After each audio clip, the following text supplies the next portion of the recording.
ಫಲಿತಾಂಶ ಬಂದ 11 ದಿನಗಳ ಬಳಿಕ ಕೇರಳದಲ್ಲಿ ಮುಖ್ಯಮಂತ್ರಿ ಸ್ಥಾನಕ್ಕೆ ಆಯ್ಕೆ ನಡೆದಿದೆ. ವಿ.ಡಿ. ಸತೀಶನ್ ಅವರನ್ನ ಕಾಂಗ್ರೆಸ್ ಹೈಕಮಾಂಡ್ ಕೇರಳದ ನೂತನ ಮುಖ್ಯಮಂತ್ರಿಯಾಗಿ ಆಯ್ಕೆ ಮಾಡಿದೆ. ಕೆ.ಸಿ. ವೇಣುಗೋಪಾಲ್ ಅವರು ಪ್ರಬಲ ಪೈಪೋಟಿಯನ್ನ ಕೊಟ್ಟಿದ್ದಂಥ ಕೆ.ಸಿ. ವೇಣುಗೋಪಾಲ್ ಅವರಿಗೆ ಪಟ್ಟ ಕೈ ತಪ್ಪಿದೆ. ವಿ.ಡಿ. ಸತೀಶನ್ ನೂತನ ಮುಖ್ಯಮಂತ್ರಿಯಾಗಿ ಆಯ್ಕೆಯಾಗಿದ್ದಾರೆ. ರಾಹುಲ್ ಗಾಂಧಿಯ ಪರಮಾಪ್ತರಾಗಿದ್ರೂ ಕೂಡ ಕೆ.ಸಿ. ವೇಣುಗೋಪಾಲ್ಗೆ ಸಿಎಂ ಪಟ್ಟ ಕೈ ತಪ್ಪಿದ್ಯಾಕೆ? ಬರೋಬ್ಬರಿ 11 ದಿನಗಳ ತಿಕ್ಕಾಟದ ಬಳಿಕ ಸಮಸ್ಯೆಯನ್ನ ಬಗೆಹರಿಸಿತು ಇವತ್ತು ಫೈನಲಿ ಕಾಂಗ್ರೆಸ್ ಹೈಕಮಾಂಡ್. ಶಾಸಕರ ಒಲವಿಗಿಂತಾನು ಕಾರ್ಯಕರ್ತರ ಅಭಿಪ್ರಾಯಕ್ಕೆ ಕಾಂಗ್ರೆಸ್ ಹೈಕಮಾಂಡ್ ಮಣೆ ಹಾಕಿರುವುದು ಸ್ಪಷ್ಟವಾಗಿದೆ. ಭಾರೀ ಕುತೂಹಲ ಇತ್ತು ಕೇರಳದ ಮುಖ್ಯಮಂತ್ರಿ ಆಯ್ಕೆಗೆ ಸಂಬಂಧಪಟ್ಟ ಹಾಗೆ. ಯುಡಿಎಫ್ ಈ ಬಾರಿ 102 ಕ್ಷೇತ್ರಗಳಲ್ಲಿ ಗೆಲ್ಲುವ ಮೂಲಕ ಭರ್ಜರಿ ವಿಜಯವನ್ನ ದಾಖಲು ಮಾಡಿದೆ. 10 ವರ್ಷಗಳ ಎಡಪಕ್ಷದ ಆಡಳಿತ ಪಿಣರಾಯಿ ವಿಜಯನ್ ಅವರ ಆಡಳಿತವನ್ನ ತೆಗೆದುಹಾಕಿ ಭರ್ಜರಿ ಗೆಲುವನ್ನ ಯುಡಿಎಫ್ ದಾಖಲು ಮಾಡಿತು. ಯುಡಿಎಫ್ ನಲ್ಲಿ ಮೇಜರ್ ಪಾರ್ಟ್ನರ್ ಅಂತ ಇರುವುದು ಕಾಂಗ್ರೆಸ್. 63 ಕಾಂಗ್ರೆಸ್ನ ಶಾಸಕರು ಗೆಲುವನ್ನ ದಾಖಲು ಮಾಡಿದ್ರು. ಆದ್ರೆ ರಿಸಲ್ಟ್ ಬಂದ ದಿನದಿಂದಾನು ಕೇರಳದ ಜನ ಕಾಂಗ್ರೆಸ್ ಕಾರ್ಯಕರ್ತರು ಕಾದಿದ್ದೇ ಬಂತು ಒಂದು ಡಿಸಿಷನ್ಗೆ ಬರೋದಕ್ಕೆ. ಮುಖ್ಯಮಂತ್ರಿಯಾಗಿ ಯಾರನ್ನ ಆಯ್ಕೆ ಮಾಡಬೇಕು ಅನ್ನುವಂಥ ವಿಚಾರ ಕಾಂಗ್ರೆಸ್ ಹೈಕಮಾಂಡ್ಗೆ ಕಗ್ಗಂಟಾಗಿತ್ತು. ಈಗ ಫೈನಲಿ ವಿ.ಡಿ. ಸತೀಶನ್ ಕೇರಳ ಮುಖ್ಯಮಂತ್ರಿಯಾಗಿ ಆಯ್ಕೆಯಾಗಿದ್ದಾರೆ. ಕೇರಳದಲ್ಲಿ ಮುಖ್ಯಮಂತ್ರಿ ಆಯ್ಕೆ ಕಗ್ಗಂಟು ಇದ್ದಿದ್ದೇ ವಿ.ಡಿ. ಸತೀಶನ್ ಹಾಗೆ ಕೆ.ಸಿ. ವೇಣುಗೋಪಾಲ್ ಅವರ ಮಧ್ಯೆ ಪ್ರಬಲ ಪೈಪೋಟಿ. ಕೆ.ಸಿ. ವೇಣುಗೋಪಾಲ್ ಹೈಕಮಾಂಡ್ಗೆ ಆಪ್ತರಾಗಿದ್ರು, ಶಾಸಕರು ಅವರ ಪರವಾಗಿದ್ರು, ಆದರೆ ಕಾರ್ಯಕರ್ತರು ವಿ.ಡಿ. ಸತೀಶನ್ ಅವರ ಪರವಾಗಿ ನಿಂತರು. ಈ ತಿಕ್ಕಾಟದಲ್ಲಿ 11 ದಿನಗಳ ಕಾಲ ಬಗೆ ಬಗೆಯ ಚರ್ಚೆಯನ್ನ ಮಾಡಿ ಕೇರಳದಿಂದ ಕಾಂಗ್ರೆಸ್ ನಾಯಕರನ್ನೆಲ್ಲ ಕರೆಸಿಕೊಂಡು ಪರಿಸ್ಥಿತಿ ಏನಾಗಬಹುದು ಅನ್ನೋದ್ರ ಬಗ್ಗೆ ಚರ್ಚೆಯನ್ನ ಮಾಡಿ ಫೈನಲಿ ಕಾಂಗ್ರೆಸ್ ಹೈಕಮಾಂಡ್ ಡಿಸಿಷನ್ ನ ತೆಗೆದುಕೊಳ್ತು. ವಿ.ಡಿ. ಸತೀಶನ್ ಅವರನ್ನ ಆಯ್ಕೆ ಮಾಡಿತು. ಕೆ.ಸಿ. ವೇಣುಗೋಪಾಲ್ ಅವರು ಹೇಳಿದ್ದಾರೆ, ನಾನಿದನ್ನ ಓಪನ್ ಹಾರ್ಟೆಡ್ಲಿ ನಾನಿದನ್ನ ಸ್ವೀಕರಿಸ್ತೀನಿ, ಸ್ವಾಗತಿಸ್ತೀನಿ. ವಿ.ಡಿ. ಸತೀಶನ್ ಅವರು ಮುಖ್ಯಮಂತ್ರಿಯಾಗಿ ಆಯ್ಕೆಯಾಗಿರುವುದು ಹೈಕಮಾಂಡ್ ನ ನಿರ್ಧಾರ, ನಮ್ಮ ಜೊತೆಯೂ ಕೂಡ ಚರ್ಚೆ ಮಾಡಿದ್ರು ಅನ್ನುವಂಥ ಮಾತನ್ನ ಕೆ.ಸಿ. ವೇಣುಗೋಪಾಲ್ ಹೇಳಿದ್ದಾರೆ. ವಿ.ಡಿ. ಸತೀಶನ್ ಅವರ ಹಿನ್ನೆಲೆ ಏನು? ವಿಧಾನಸಭೆಯ ವಿಪಕ್ಷ ನಾಯಕರಾಗಿದ್ರು ವಿ.ಡಿ. ಸತೀಶನ್. ವಯಸ್ಸು 61 ವರ್ಷ. ಈ ಆಸ್ಪಿರೆಂಟ್ಸ್ ಯಾರೆಲ್ಲ ಇದ್ರು 3 ಜನ. ರಮೇಶ್ ಚೆನ್ನಿತಾಲ ಹಿರಿಯ ನಾಯಕರು, 69 ವರ್ಷ ಅವರಿಗೆ. ಕೆ.ಸಿ. ವೇಣುಗೋಪಾಲ್ 63 ವರ್ಷ. ಸತೀಶನ್ ಎಲ್ಲರಿಗಿಂತ ಕಿರಿಯರು, 61 ವರ್ಷ. ಅವರನ್ನ ಮುಖ್ಯಮಂತ್ರಿಯನ್ನಾಗಿ ಆಯ್ಕೆ ಮಾಡಲಾಗಿದೆ. ವಡಶೇರಿ ದಾಮೋದರನ್ ಸತೀಶನ್, ವಿ.ಡಿ. ಸತೀಶನ್ ಅಂತೇನೆ ಅವರು ಪ್ರಖ್ಯಾತಿ. 2001ರಿಂದಾನು ಸತತ 6 ಬಾರಿ ಪರವೂರು ವಿಧಾನಸಭಾ ಕ್ಷೇತ್ರದಿಂದ ಶಾಸಕರಾಗಿ ಆಯ್ಕೆಯಾಗಿದ್ದಾರೆ. ರಮೇಶ್ ಚೆನ್ನಿತಾಲ ಬಳಿಕ ವಿಪಕ್ಷ ನಾಯಕರಾಗಿ ವಿ.ಡಿ. ಸತೀಶನ್ ಅವರು ಆಯ್ಕೆಯಾದ್ರು.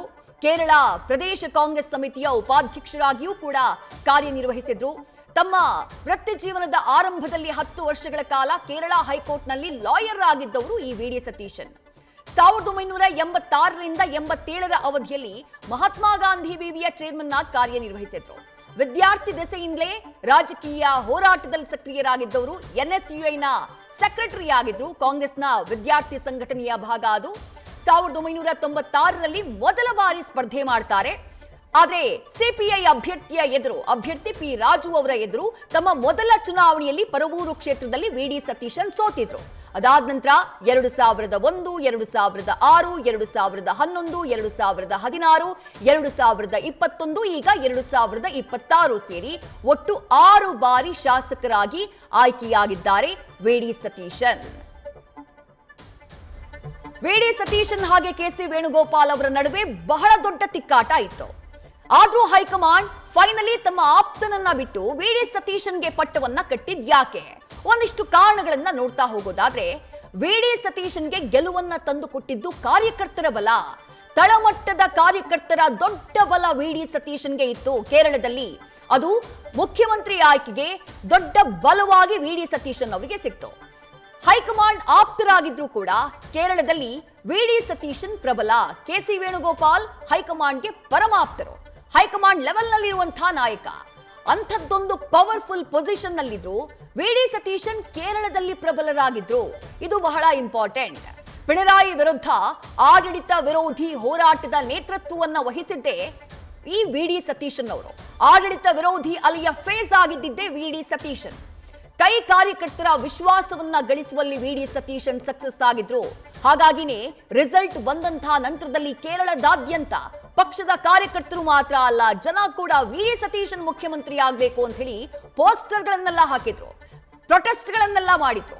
ಮತ್ತೊಂದು ಕಡೆ ಕೆ.ಸಿ. ವೇಣುಗೋಪಾಲ್ ಅವರು 2011 ಹಾಗೆ ಹೇಳೋದಕ್ಕಿಂತಲೂ 2009ರಿಂದಾನೆ, ಯಾಕಂದ್ರೆ ಅವರು MP ಆಗಿದ್ದು 2009ರಲ್ಲಿ.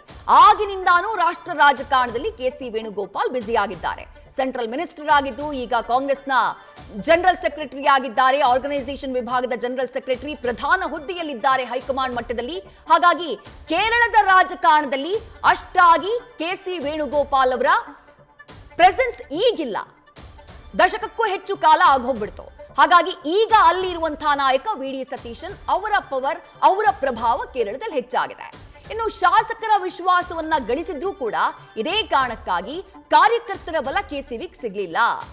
ಶಾಸಕರು ಒಟ್ಟು 63 ಜನ ಕಾಂಗ್ರೆಸ್ನ ಶಾಸಕರು, 47 ಮಂದಿ ಹೈಕಮಾಂಡ್ನ ನಾಯಕರು ಬಂದಂತಹ ಟೈಮ್ನಲ್ಲಿ ಕೆ.ಸಿ. ವೇಣುಗೋಪಾಲ್ ಅವರು ಮುಖ್ಯಮಂತ್ರಿ ಆಗ್ಲಿ ಅಂತ ಹೇಳಿ ತಮ್ಮ ಅಭಿಪ್ರಾಯವನ್ನ ತಿಳಿಸಿದ್ರು. ಆದ್ರೆ ಕೇರಳದಾದ್ಯಂತ ಇರುವಂತಹ ಕಾಂಗ್ರೆಸ್ ಕಾರ್ಯಕರ್ತರು ಬಹುತೇಕರು ವಿ.ಡಿ. ಸತೀಶನ್ ಅವರ ಪರವಾಗಿ ನಿಂತರು. ವಿ.ಡಿ. ಸತೀಶನ್ ಪರ ಕೇರಳದಾದ್ಯಂತ ಕಾರ್ಯಕರ್ತರೇ ಕ್ಯಾಂಪೇನ್ ಮಾಡ್ತಾರೆ. ಸೋಷಿಯಲ್ ಮೀಡಿಯಾದಲ್ಲೂ ಕೂಡ ವಿ.ಡಿ. ಸತೀಶನ್ ಪರ ಆಂದೋಲನಗಳು ನಡೆದು ಹೋಗ್ಬಿಡುತ್ತೆ. ರಾಹುಲ್ ಗಾಂಧಿ ಅವರು ಯಾವುದೇ ಪೋಸ್ಟ್ ಹಾಕಲಿ, ಆ ಪೋಸ್ಟ್ಗೆ ಲಕ್ಷಕ್ಕೂ ಹೆಚ್ಚು ಮೆಸೇಜ್ ವಿ.ಡಿ. ಸತೀಶನ್ ಅವರನ್ನ ಕೇರಳ ಮುಖ್ಯಮಂತ್ರಿ ಮಾಡಿ ಅಂತ ಹೇಳಿ. ಅಂದ್ರೆ ಅಷ್ಟು ಆರ್ಗನೈಸ್ಡ್ ಆಗಿ ಕ್ಯಾಂಪೇನ್ ಮಾಡಲಾಗುತ್ತೆ ವಿ.ಡಿ. ಸತೀಶನ್ ಅವರ ಪರವಾಗಿ. ಮತ್ತೊಂದು ಕಡೆ ಖುದ್ದು ವಿ.ಡಿ. ಸತೀಶನ್ ಅವರು, ನನಗೇನಾದ್ರೂ ಸಿಎಂ ಪಟ್ಟ ಸಿಗದೇ ಇದ್ರೆ ನಾನು ಸರ್ಕಾರದ ಭಾಗವಾಗೋದಿಲ್ಲ, ನಾನು ಯಾವುದೇ ಮಿನಿಸ್ಟರ್ ಪೋಸ್ಟ್ ಅನ್ನ ಹೊಂದೋದಿಲ್ಲ, ಕ್ಯಾಬಿನೆಟ್ ನಿಂದ ಹೊರಗೆ ಒಬ್ಬ ಸಾಮಾನ್ಯ ಶಾಸಕನಾಗಿರ್ತೀನಿ ಅನ್ನುವಂಥ ಮಾತನ್ನ ಹೇಳಿದ್ರು. ಇದು ಕಾಂಗ್ರೆಸ್ ಹೈಕಮಾಂಡ್ ತಲೆನೋವಿಗೆ ಕಾರಣ ಆಗಿತ್ತು. ವಿ.ಡಿ. ಸತೀಶನ್ಗೆ ಪಟ್ಟ ಕೊಡದೇ ಇದ್ರೆ ಪಕ್ಷವೇ ಹೋಳಾಗುವಂಥ ಆತಂಕ ಕಾಂಗ್ರೆಸ್ ಹೈಕಮಾಂಡ್ಗೆ ಕಾಡ್ತಾ ಇತ್ತು.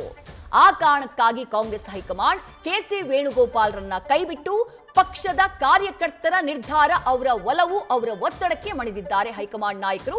ವಿ.ಡಿ. ಸತೀಶನ್ಗೆ ಪಟ್ಟ ಕಟ್ಟಿದ್ದಾರೆ. ಬಟ್ ವಿಪರ್ಯಾಸ ಏನು ಅಂದ್ರೆ, ಮತ್ತೋರ್ವ ನಾಯಕ, ಈ ರೇಸ್ನಲ್ಲಿದ್ದಂತಹ ಮತ್ತೋರ್ವ ನಾಯಕ ರಮೇಶ್ ಚೆನ್ನಿತಾಲ ಅವ್ರಿಗೆ ಹೇಳ್ತಿದಾರಂತೆ, ನಾನು ಸರ್ಕಾರದ ಭಾಗವಾಗೋದಿಲ್ಲ ಅಂತ ಹೇಳಿ. ಅಂದ್ರೆ ಹೈಕಮಾಂಡ್ ನಿರ್ಧಾರ ಈಗ ರಮೇಶ್ ಚೆನ್ನಿತಾಲ ಬೇಸರಕ್ಕೆ ಕಾರಣ ಆಗಿದೆ. ನ್ಯೂಸ್ ಫಸ್ಟ್, ನಿರ್ಭೀತಿಯಿಂದ ನಿಮ್ಮ ಪರವಾಗಿ.